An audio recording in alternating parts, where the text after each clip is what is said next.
ذکر ہو گیا تھا صبح فجر کے بعد کہ جب فرائض میں کوئی کمی کوتاہی کا معاملہ ہوگا، فرائض میں اگر کمی کوتاہی کا معاملہ ہوگا تو اللہ سنتوں اور نوافل کے ذریعے ان کو پورا فرما دیں گے انشاءاللہ تعالیٰ. تو اللہ تعالیٰ ہمارے اس قیام کو بھی پورا جو ہے قبول فرمائے اور آگے مزید اللہ تعالیٰ ہم سب کے لیے آسانی فرمائے. اب ایک بہت بڑا سوال ہے کہ یہاں سے جانے کے بعد کیا کریں گے؟ یہاں سے جانے سے مراد وطن واپسی کی میں بات کر رہا ہوں. اگر آپ کو یاد ہو تو شاید ہم نے گفتگو مختلف مواقع پر رکھی ہے تو یہ نقطہ آیا تھا کہ یہ پورا حج کا سفر کیا ہے؟ یہ آخرت کے سفر کی یاد دہانی ہے. ٹھیک ہے جی، ہمارے پاس موبائل بھی ہے، اسمارٹ فون بھی ہیں، ہمارے پاس نیٹ پیکج بھی ہے، گھر پہ بات بھی ہو چکی ہے وغیرہ وغیرہ. کچھ کی ہو گئی ہوگی، بلکہ اکثر کی ہو گئی ہوگی، لیکن شاید ویڈیو کال کرنا ہوئی ہو، آڈیو پر ہو گئی ہوگی، میسج ہو گیا ہوگا وغیرہ وغیرہ. لیکن جب ہم سب گھروں کو پہنچیں گے، ہمیں سے اکثر لوگ اپنے بچوں کو چھوڑ کر آئیں، کوئی بیویوں کو بھی چھوڑ کر آئے. جب گھر پہنچیں گے تو بیوی کو دیکھ کر خوشی ہوگی، ماں باپ کو دیکھ کر خوشی ہوگی، بچوں کو دیکھ کر خوشی ہوگی. ایسا ہی ہے کہ نہیں بھائی؟ اچھا، تو یہ پورے سفر حج کو میں عرض کر رہا ہوں کہ یہ آخرت کی یاد دہانی ہے. ہم نے اس دنیا سے لوٹ کر جانا ہے کہ نہیں؟ انا للہ و انا الیہ راجعون. ہمیں لوٹ کر اللہ تعالیٰ کی طرف جانا ہے. اسی لیے میں نے آج ابھی جو آیات تلاوت کی، میں پہلی آیت یہ تھی سورہ آل عمران کی آیت نمبر 185 ہے کہ کل نفس ذائقۃ الموت، ہر نفس کو موت کا مزہ چکھنا ہے. دنیا میں کافر بھی ہیں، مسلمان بھی ہیں، اللہ کو ماننے والے بھی ہیں، اللہ کو نہ ماننے والے بھی ہیں، لیکن موت کا نہ ماننے والا ایک بھی نہیں ہے. موت کا نہ ماننے والا ایک بھی نہیں ملے گا. ہر بندہ مسلمان و کافر و موت کا یقین رکھتا ہے. تو جب ہم گھروں کو جائیں گے، گھر والوں کو دیکھیں گے، خوشی ہو جائے گی. اپنا گھر دیکھیں گے، خوشی ہو جائے گی، سیٹل ہو جائے گی انشاءاللہ. یہ سوچیں کل اللہ کی طرف لوٹ کر جانا ہے تو کیا وہاں میرے گھر والے میرے ساتھ ہوں گے اور جنت کا گھر مجھے ملے گا اور اس جنت کے گھر میں میرے ماں باپ، میرے بیوی بچے میرے ساتھ ہوں گے؟ اس بات پر توجہ کرنے کی ضرورت ہے. ہمارا اصل مسئلہ میرے بھائیوں بزرگوں یہاں کا نہیں، ہمارا اصل مسئلہ وہ آخرت کا ہے. یہ آیت پوری پڑھ دیتا ہوں میں آپ کے سامنے دوبارہ. سورہ آل عمران کی آیت نمبر 185 میں فرمایا کل نفس ذائقۃ الموت، ہر نفس کو موت کا مزہ چکھنا ہے. ایک ایسی حقیقت جس کو مسلمان کافر سارے مانتے ہو، موت کی حقیقت، اور کوئی بچا نہیں ہے، ہر ایک دے گیا. انبیاء سے بڑھ کر کون اللہ کا مقرب ہوگا؟ مگر انبیاء علیہ السلام بھی دنیا سے چلے گئے، اللہ کے نیک بندے بھی دنیا سے چلے گئے، ہر ایک دنیا سے چلا گیا. خدائی کے دعوے کرنے والے فرعون، نمرود جیسے افراد بھی دنیا سے چلے گئے، اور میں نے اور آپ نے بھی بہرحال جانا ہے. تو تھری کا موقع آ جائے. کل نفس ذائقۃ الموت، ہر نفس کو موت کا مزہ چکھنا ہے. وَإِنَّمَا تُوَفَّوْنَ أُجُورَكُمْ يَوْمَ الْقِيَامَةِ، اور تمہیں تمہارے اعمال کا پورا پورا بدلہ دیا جائے گا قیامت کے دن. آج جو کہہ رہے ہیں، کر رہے ہیں، سارا ریکارڈ پر ہے. یہ دونوں بیٹھے ہوئے کون؟ کرامن کاتبین یعلمون ما تفعلون. یہ معزز لکھنے والے، جو کچھ تم کرتے ہو وہ لکھ رہے ہیں اس کو. تو بہرحال یہ سب ریکارڈ پر موجود ہے.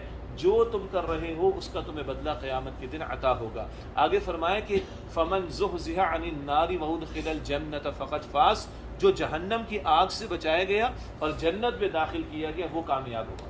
کامیابی کے معیارات وہ ہیں جو دنیا والوں کے ہیں، لیکن اللہ کے ہاں یہ معیار نہیں چلے گا جو بندوں کا معیار ہے. جی، بندے کامیاب کسے سمجھتے ہیں مجھے بھی پتہ ہے، آپ کو بھی پتہ ہے. بندے ناکام کس کو سمجھتے ہیں مجھے بھی پتہ ہے، آپ کو بھی پتہ ہے. لیکن اللہ کے ہاں معیار چلے گا کیا؟ جو اس کی اطاعت کی روش لے کر آئے گا، ایمان اور اعمال صالحہ کی محنت لے کر آئے گا، حقوق اللہ، حقوق العباد کو ادا کرنے والی محنت لے کر آئے گا، اس کے لیے کامیابی. اصل مسئلہ کیا ہے؟ فمن زحزح عن النار، جو جہنم کی آگ سے بچایا گیا، وادخل الجنت، اور جنت میں داخل کیا گیا، فقد فاز، یقیناً وہ کامیاب ہوا.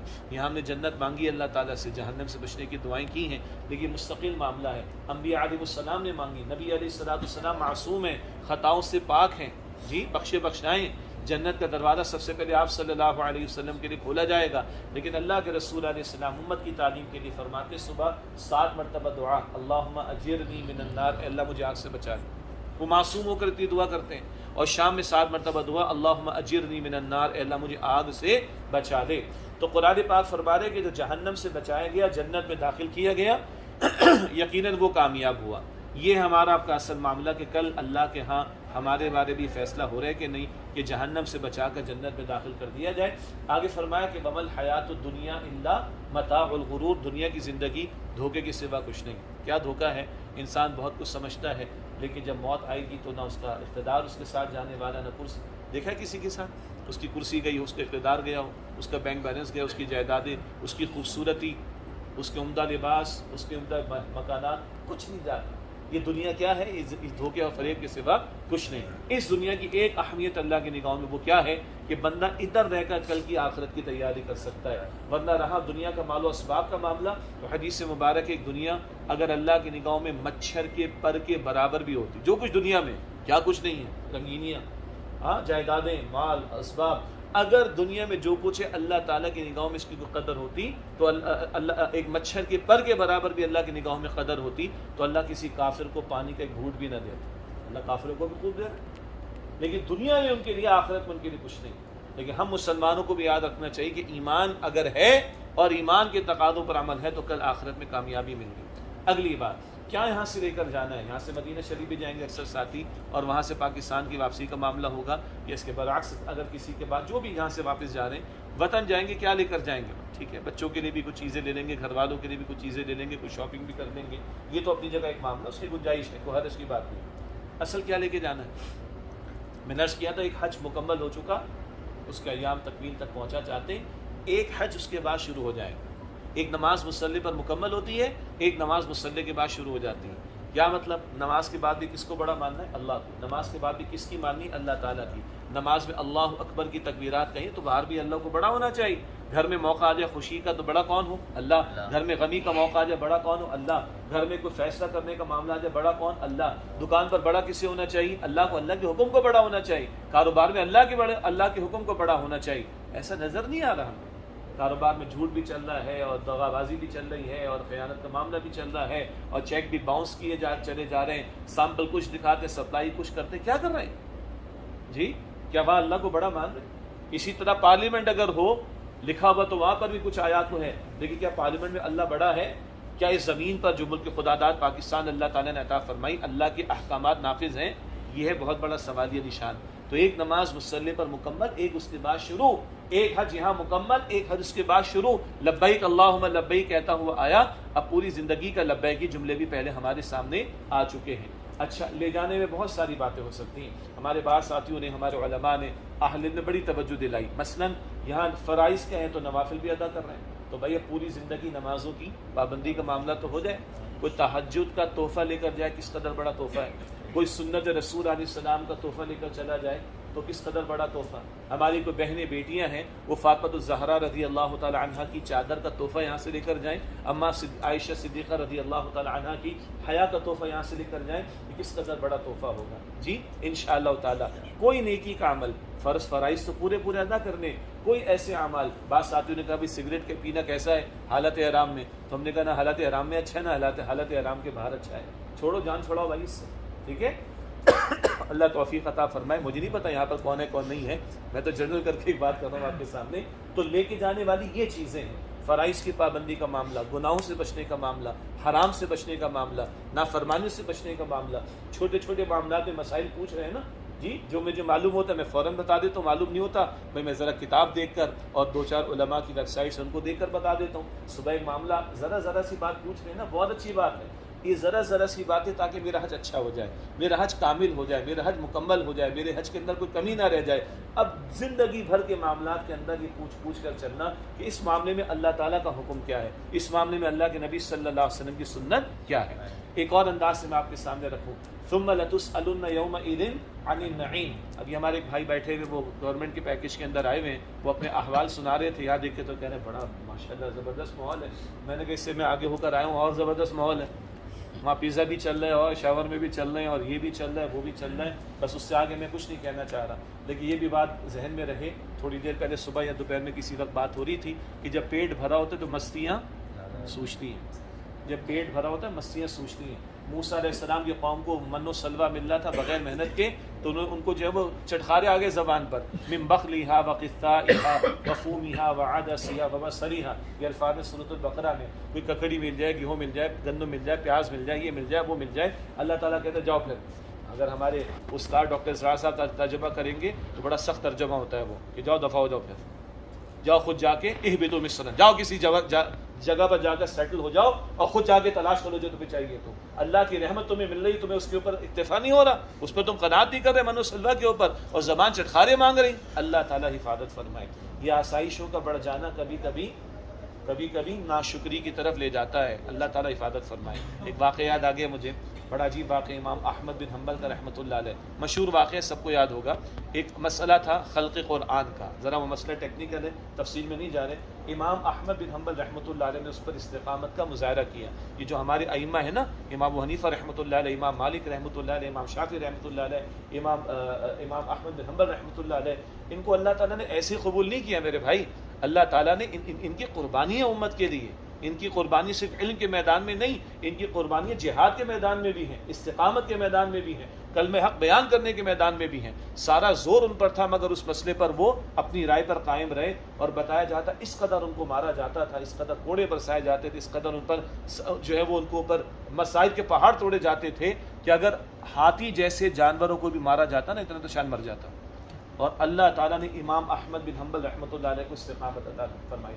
سعودی عرب میں جو فقہی مسائل چلتے ہیں نا، یعنی لیگلی، وہ فقہ حنبلی چلتی ہے. ٹھیک ہے، سعودی عرب کے اندر فقہ حنبلی چلتی. خیر یہ تو خالی آپ کی معلومات کے لیے. امام صاحب پر یہ دور گزر گیا اللہ کے فضل و کرم سے. اس کے بعد حالات بدلے. اس کے بعد والا جو خلیفہ آیا وقت کا، وہ ذرا ان کا عقیدت مند تھا، ان کے ساتھ اچھا سلوک اس نے کیا. کچھ تحفے کے طور پر اشرفیوں کی تھیلی بھجوا دی، کچھ ذرا جواہرات وغیرہ جو بھی.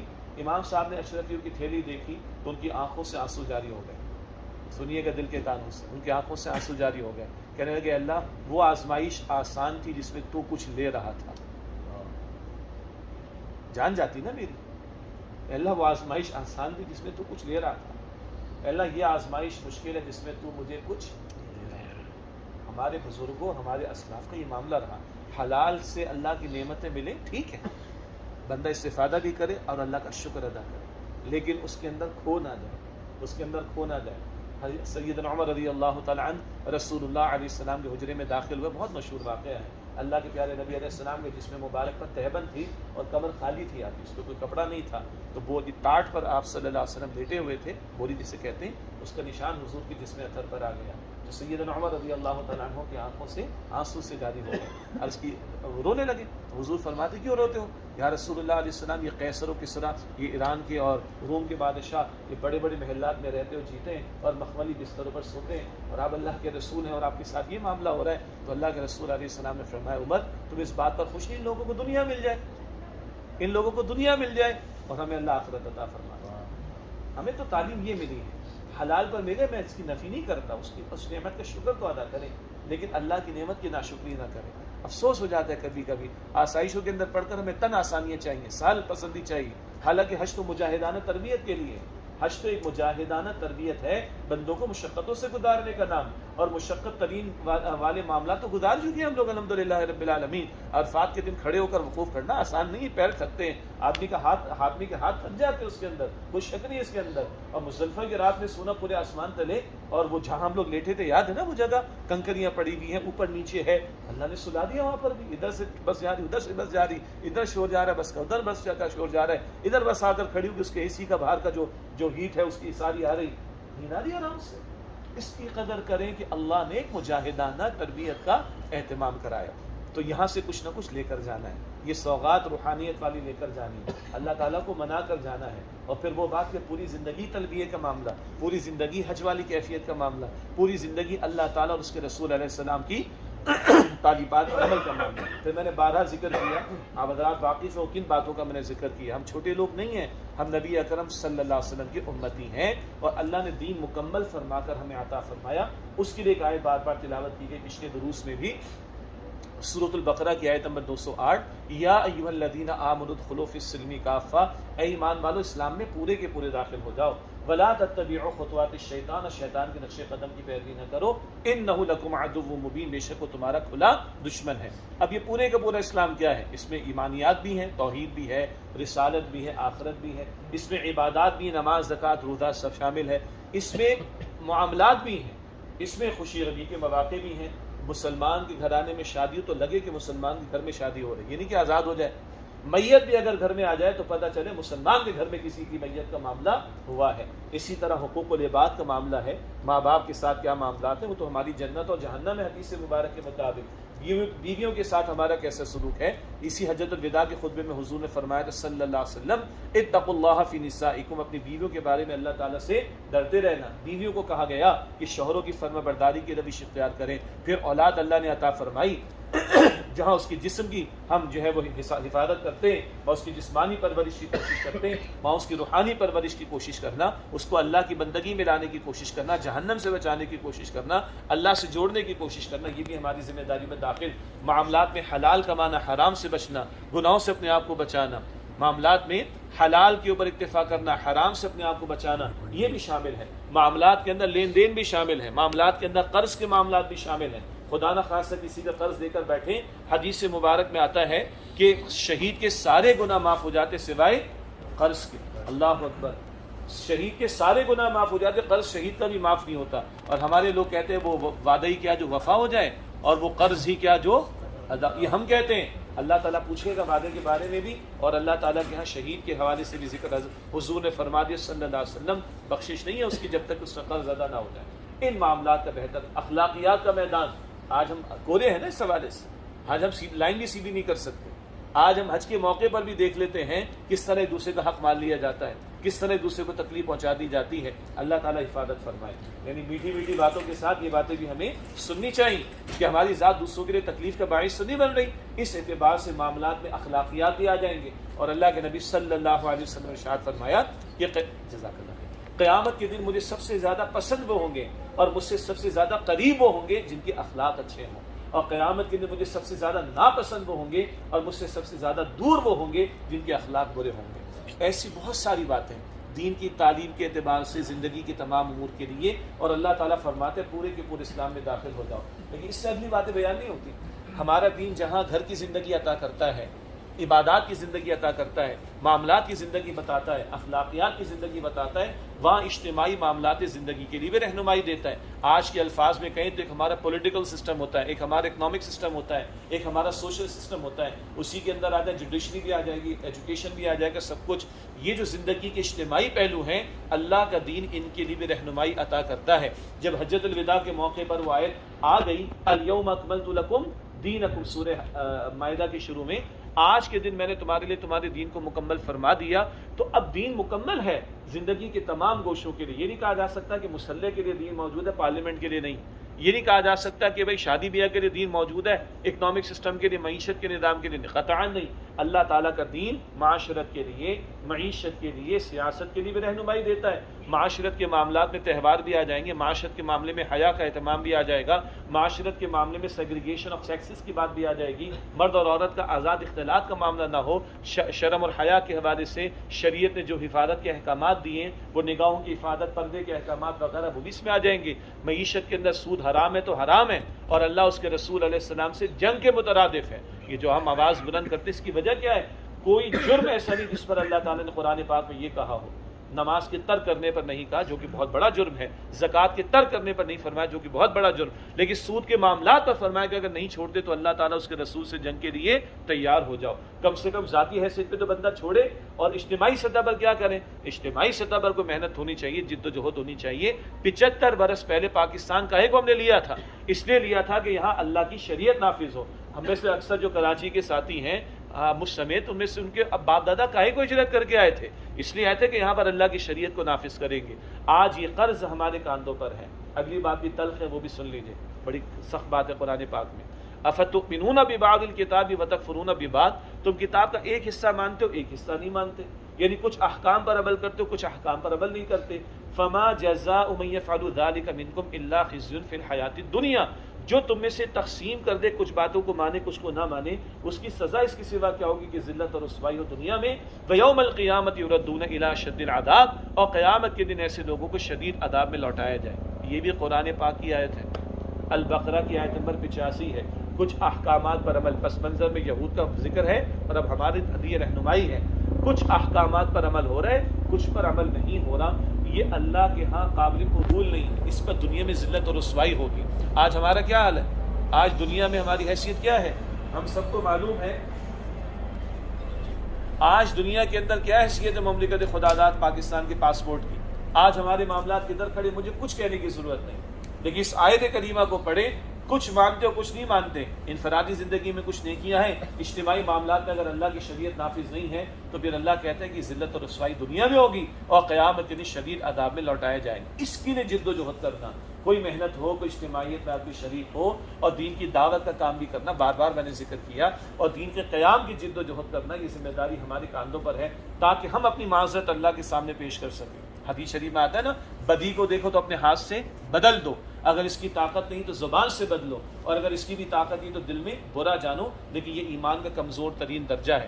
وہ محنت کرنا ہمارے کاندھوں پر ہے، اللہ کے دین پر عمل کرنے کی کوشش، اللہ کے دین کی دعوت دینے کی کوشش، اور اللہ کے دین کو قائم و نافذ کرنے کی جد و جہد کے اعتبار سے۔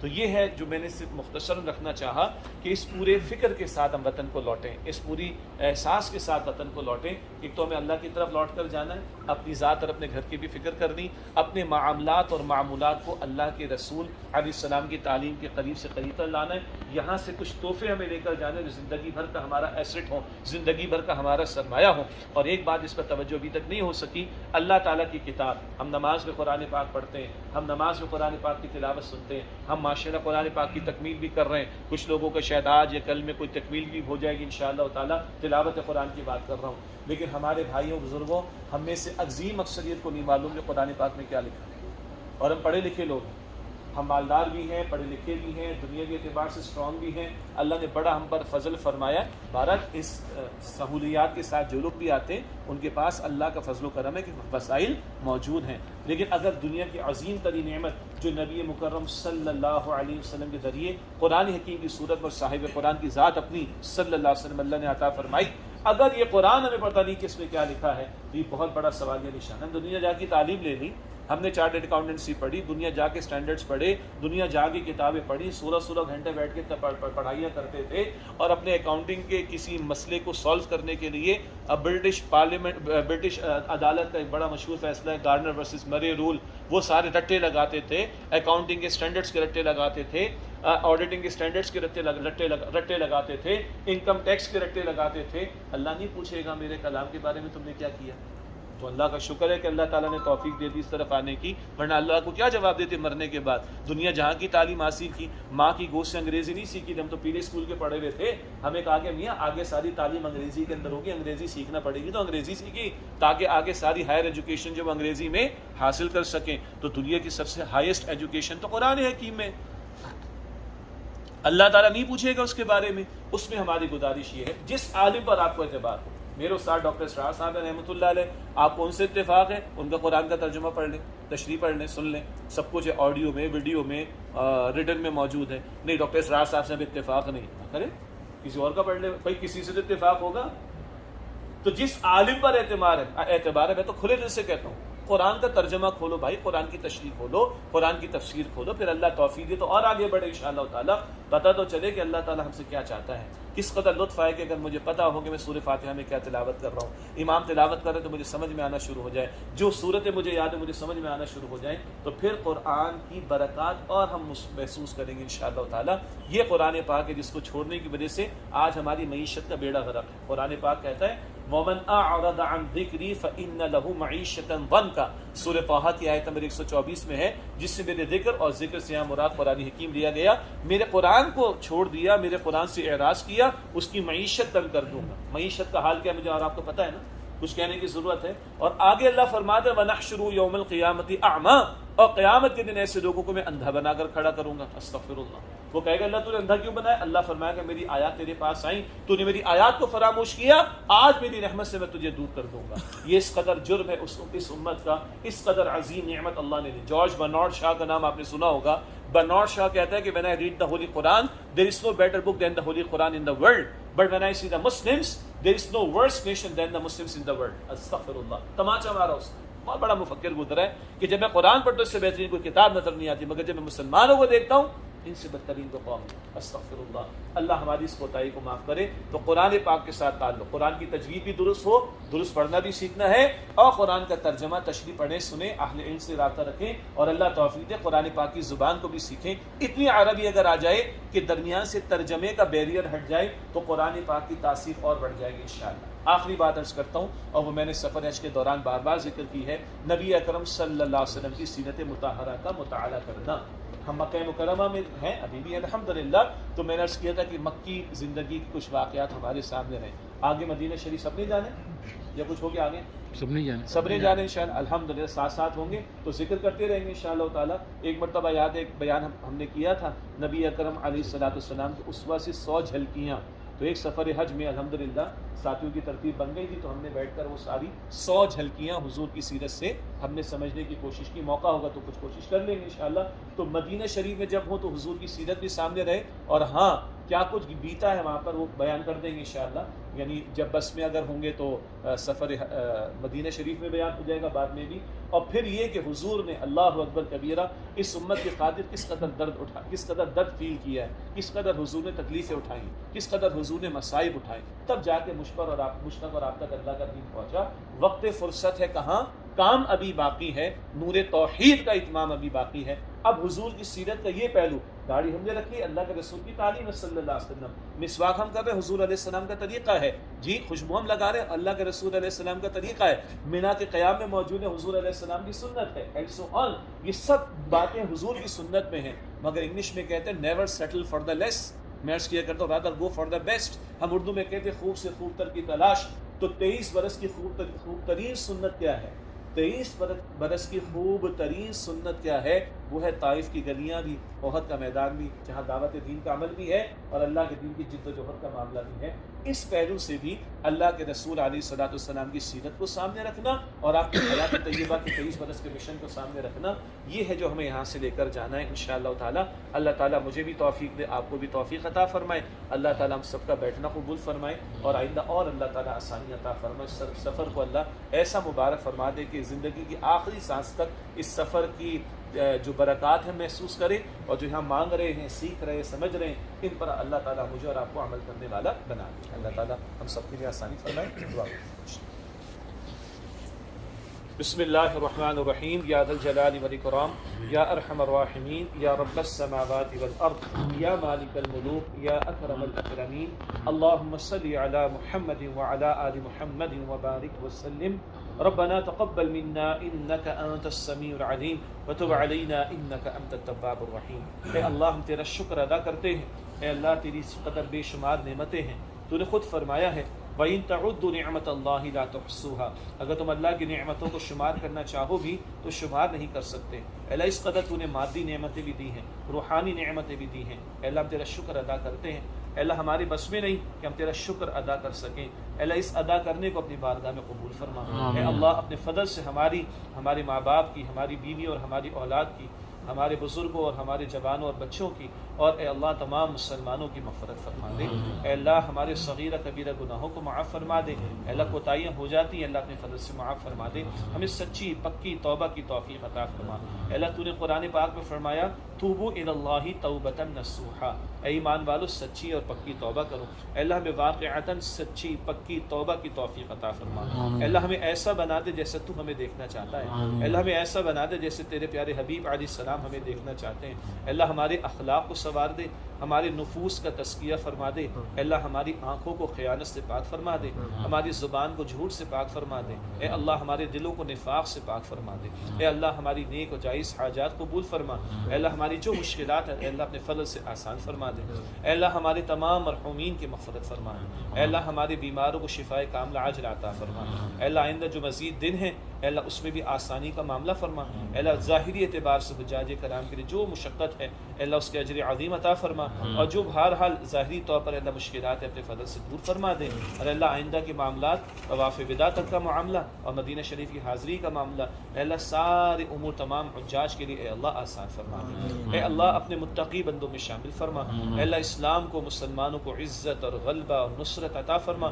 اے اللہ ہمارے مسلمان بھائیوں بہنیں جہاں جہاں مظلوم میں پریشان ہیں خواہ کشمیر میں ہو، فلسطین میں ہو، شام میں ہو، برما میں ہو، اے اللہ پردہ غیب سے ان کی مدد فرما۔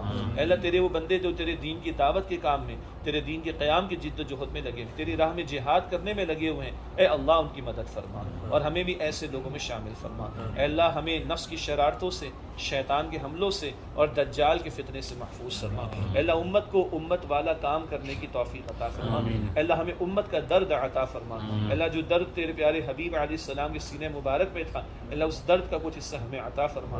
اے اللہ امت کے لیے اے اللہ محنت کی توفیق عطا فرما۔ اے اللہ اپنے مخلص، اپنے چنے ہوئے بندوں میں شامل فرما دے۔ اے اللہ دین سے محبت عطا فرما۔ اے اللہ دین کو سیکھنے کی، دین پر عمل کی، دین کو دعوت دینے کی اور دین کے قیام کی جد و جہد کی توفیق عطا فرما۔ اے اللہ ہم بھٹکے ہوئے ہیں، اے اللہ فرقوں میں بٹے ہوئے ہیں، اے اللہ ہمارے اندر آپس میں نفرتیں پیدا ہو گئی، اے اللہ نفرتوں کو دور کر دے، اے اللہ اس تفرقے کو دور کر دے، اے اللہ امت کو جوڑ عطا فرما دے، اے اللہ امت کو قرآن پاک کی نسبت سے اور صاحب قرآن صلی اللہ علیہ وسلم کی نسبت سے، اے اللہ اپنی ذات کی نسبت سے اے اللہ جوڑ دے، اے اللہ ہمیں جوڑنے والوں میں شامل فرما، اے اللہ جو توڑنے والے ہیں اے اللہ ان کی سازشوں کو ناکام کر دے، اے اللہ ظاہری اور خارجی، ظاہری اور باطنی جو شرور ہے اے اللہ ان سے ہماری حفاظت فرما، اے اللہ مملکت خداداد پاکستان کی حفاظت فرما، اے اللہ تیرے بندے بڑی مشکلات کے اندر ہیں، اے اللہ آسانی کا معاملہ فرما، اے اللہ عافیت کا معاملہ فرما دے، اے اللہ ہمارے گناہوں پر ہماری پکڑ نہ فرما، اے اللہ ہمارے گناہوں پر ہماری پکڑ نہ فرما، اے اللہ تیرے نام پر، تیرے پیارے حبیب علیہ السلام کے نام پر ہم نے یہ مملکت خداداد حاصل کی، اے اللہ ہمارے بزرگوں کو جو قرض اور فرض ہمارے کاندھوں پر ہے اللہ ان کو ادا کرنے کی توفیق عطا فرما۔ اے اللہ تیری دو انگلیوں کے درمیان بندوں کے دل ہیں، اے اللہ ہمارے عوام کے دلوں کو ہدایت کی طرف پھیر دے، ہمارے حکمرانوں کے دلوں کو ہدایت کی طرف پھیر دے، اے اللہ بہت زیادہ مشقتوں میں، مشکلات میں، اے اللہ اخلاق کا بیڑا غرق ہو چکا ہے، اے اللہ معیشت کا بٹا بیٹھ چکا ہے، اے اللہ معاشرت تباہ ہو چکی ہے، اے اللہ سیاست برباد ہو چکی ہے، اے اللہ تو ہی ہے علی کل شیء قدیر، اے اللہ تیرے لیے ان حالات کو بدل دینا کوئی مشکل نہیں، اے اللہ تیرے نبی علیہ السلام کی حدیث ہے، تو نے یہ فرمایا ہے کہ سارے کے سارے جنات اور سارے کے سارے انسان ایک چٹیل میدان میں کھڑے ہوں اور سب کے سب لوگ سوال کریں اور اللہ تو ان سب کو ان کے مانگنے کے مطابق عطا کر دیں، اللہ تیرے خزانے میں کوئی کمی نہیں آئے، اللہ تو خود فرماتا ہے تیرے خزانے میں کوئی کمی نہیں آئے گی، بس اتنا کہ تو نے فرمایا، تیرے رسول علیہ السلام نے ہمیں بتایا کہ کوئی سوئی انگلی جو ہے وہ سمندر میں ڈال کر دیکھے کہ کتنا پانی لگ کر آیا، اللہ تیرے خزانوں میں کوئی کمی نہیں، اللہ تو پاکستان کیا اللہ سارے عالم کے مسائل کو حل فرما سکتا ہے، اللہ ہماری مشکلات کو دور کر دے، اللہ آسانی کا معاملہ فرما دے، اللہ امن کا معاملہ فرما دے، اللہ رحمتوں کا معاملہ فرما دے، اللہ برکتوں کا معاملہ فرما دے، اے اللہ رزق میں برکت عطا فرما، اولاد میں برکت عطا فرما، اوقات میں برکت عطا فرما، مال میں برکت عطا فرما، معاملات میں برکت عطا فرما، اے اللہ آخرت کا طلبگار بنا دے، اے اللہ تیری جنت تو نے سجائی ہے، اے اللہ تو نے قرآن پاک میں اس کا ذکر فرمایا، اللہ تیرے حبیب نے تیری جنت کی تعریفیں کی ہیں، تیرے حبیب نے تیری جنت کی وضاحتیں فرمائی، اللہ یقین عطا فرما دے، اللہ یقین عطا فرما دے، اللہ ہم سب کو جنت الفردوس عطا فرما دے، اللہ اس کا طلبگار بنا دے، اللہ اس کا طلبگار بنا دے، اللہ ہم سب کو اپنی رضا عطا فرما دے، اللہ اپنا دیدار عطا فرما، یا اللہ اپنا دیدار عطا فرما، یا اللہ اپنا دیدار عطا فرما، ہمیں جنت الفردوس میں ملا دے، ہمیں جنت الفردوس میں ملا دے، یا اللہ جہنم سے بچا، یا اللہ ہم دنیا کی گرمی برداشت نہیں کر سکتے، جہنم کی گرمی بہت شدید ہے، اللہ ہمیں جہنم سے آزاد فرما، یا اللہ جہنم سے آزاد فرما، یا اللہ جہنم سے آزاد فرما، یا اللہ جہنم سے آزاد فرما، یا اللہ ہم سب سے راضی ہو جائے، یا اللہ ہم سب سے راضی ہو جائے، یا اللہ ہم سب سے راضی ہو جائے، صلی اللہ علی النبی الکریم وعلی آلہ واصحابہ اجمعین برحمتک یا ارحم الراحمین، السلام